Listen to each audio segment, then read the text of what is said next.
नमस्कार सर्वांना, जय शिवराय.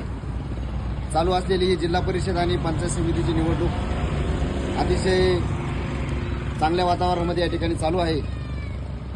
आता मध्यंतरीच्या काळामध्ये 2-3 दिवसापूर्वी राज्याचे उपमुख्यमंत्री, आपल्या जिल्ह्याचे पालकमंत्री आदरणीय अजितदादा पवार यांचं निधन झालं.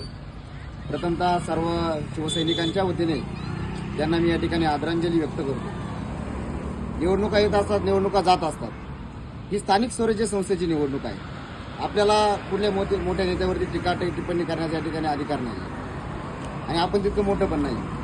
पण जर आज सर्वसामान्यांचे प्रश्न असतील, पाणी असेल, लाईट असेल, वीज असेल, साधे रस्ते असेल, यासाठी म्हणून यांना निवडून दिले जातं.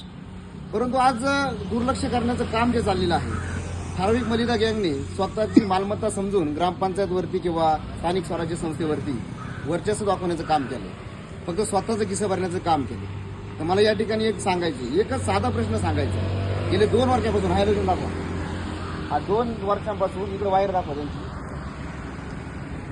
हा हॅलोजन या ठिकाणी बंद अवस्थेमध्ये आहे. तर मी अनेक वेळा पत्रव्यवहार केला. शेवटी आता आंदोलन देखील केलं होतं महिलांनी.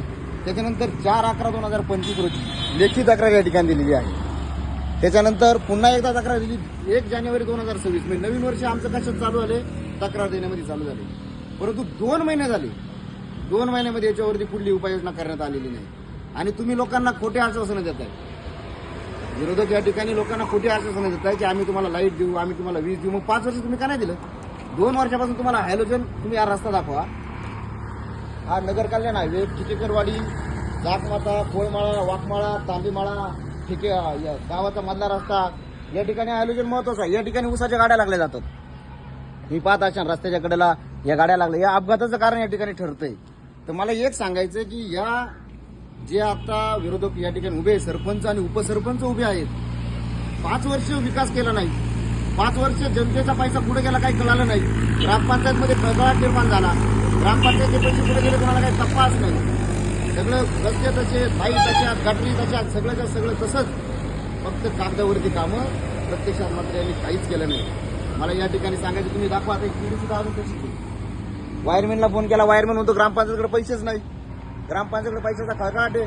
मग पंचायत समिती तुमच्याकडे होती, जिल्हा परिषद तुमच्याकडे होता, पालकमंत्री देखील आपलेच होते. पण तुम्हाला आढळलं कोणी? तुमची काम करण्याची इच्छा नाही, काम करण्याची तुमची ताकद नाही, मानसिकता नाही. फक्त जनतेचा पैसा आपल्या खिशात कसा येईल आणि तो खिशातला पैसा आता निवडणुकीमध्ये कसा वापरतील, हाच फक्त एकमेव उद्देश हा विरोधकांचा आहे. याचं जिवंत आणि ताजं उदाहरण याचं सांगायचंय की काल आपण 3 दिवसाचा दुखवटा पाळला होता, शासकीय दुखवटा. विरोधक असू, दादा सर्वांचे नेते होते, सर्वांना दुःख झालं. परंतु आज एनसीबी वाल्यांनी कालच, आज नाही, सर्वत्र गावामध्ये बोर्ड लावले. सर्वत्र गावामध्ये त्यांची बॅनरबाजी केली.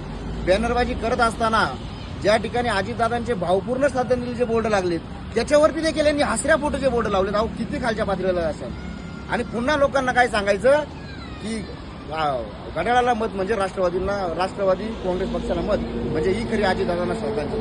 अहो, कामच तुमच्या विकासावरती कामे मागा, तुम्ही केलेल्या कामांवरती कामे मागा. जर तुम्ही कामच केली नाही तर तुम्ही कुठल्या नैतिकतेच्या आधारावरती मतं मागणार? जनता यावेळी सुज्ञ आहे. माझं सर्वांना या ठिकाणी सांगणं आहे की तुम्ही सतर्क राहा. या ठिकाणी वेळ बदलायची गरज आलेली आहे. ही कामाची माणसं नसून ती तुम्हाला लुटणारी माणसं आहे. तुमच्याकडे येतील, पैसे देतील, पैसे घ्या, कारण यांनी तुम्हाला लुटले. इतक्या दिवस यांनी तुम्हाला लुटले, आता तुम्ही यांना लुटा. म्हणून मला एकच सांगायचं, आज जर एका आयोजनासाठी आपल्याला जर वर्षानुवर्ष या ठिकाणी जर झटावं लागत असेल तर विचार करा सर्वसामान्यांचं काय असेल. निवेदनं देऊन सुद्धा ही कामं प्रलंबित आहे. आणि मी आज जाहीरपणे सांगतो, व्हिडिओमध्ये सांगतो, 8 दिवसांनी पुन्हा या हॅलोजन लागलेला नसणार. हॅलोजन लागलेला नसणार. ही केबल अशीच पडलेली असणार. कुठल्याही याच्यावरती काहीच होणार नाही, कारण यांची ती मानसिकता नाही. मला विरोधकांना एकच सांगायचंय, तुमच्या नैतिकतेवरती, तुमच्या कामांवरती मतं मागा. श्रद्धांजलीच्या आधारावरती भावनिक होऊन तुम्ही मतदान मागू नका. जनता हुशार आहे. जनतेला तुमचं खरं रूप या ठिकाणी कळलेलं आहे. तुम्ही काम करू शकत नाही. त्याच्यामुळे यावेळी जनता आमच्या नवीन चेहऱ्यांना, म्हणजेच अक्षताताई मांडे एक उच्च शिक्षित महिला आहे, कर्तृत्ववान आहे आणि धाडसी मेहनती आहे, काम खेचून आणणारी महिला आहे. तिला आपण या ठिकाणी संधी दिलेली पाहिजे. आणि सचिन भाऊ गोलप असतील, आज युवकांमध्ये अनेक त्यांची कामं आहेत. प्रत्येक ठिकाणी क्रीडा असतील, सार्वजनिक कार्यक्रम असतील, त्यांचं मोठं योगदान राहिलेलं आहे. काम करण्याची ताकद आहे. आमदार साहेबांबरोबर कशा पद्धतीने काम आणायची त्यांना चांगला त्याचा परिचय आहे. म्हणून मला एक सांगायचंय, विरोधकांनो तुम्ही किती जरी फसवलं, शिवसैनिकांनो तुम्ही गाफील राहू नका.